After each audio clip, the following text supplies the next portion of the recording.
आशुतोष शशांक शेखर चंद्रमौली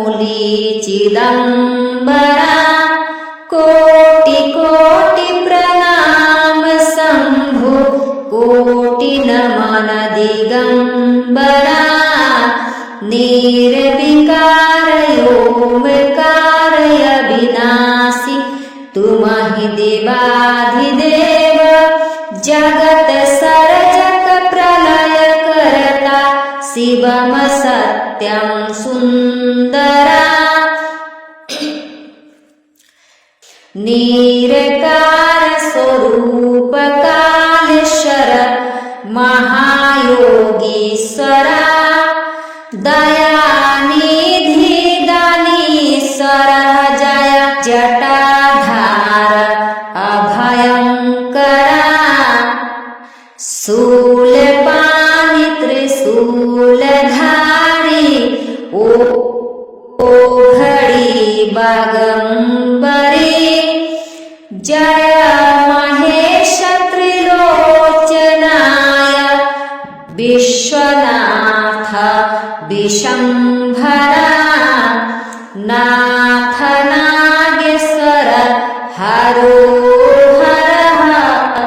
पाप सापय अभिशापतम महादेव महाभोले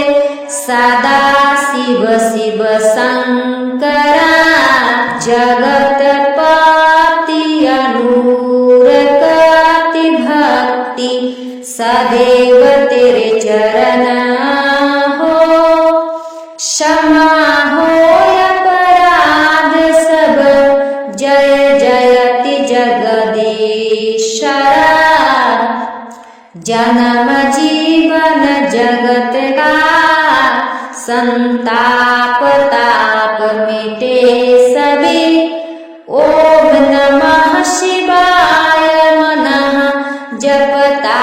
रहे पंचाक्षरा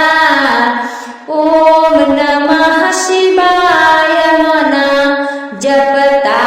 रहे पंचाक्षरा आशुतोष शशांक शेखर चंद्रमौली चिदंबरा कोटि कोटि प्रणाम शंभु कोटि नमन दिगंबरा कोटि कोटि प्रणाम शंभु कोटि नमन दिगंबरा कोटि नमन दिगंबरा कोटि नमन दिगंबरा कोटि नमन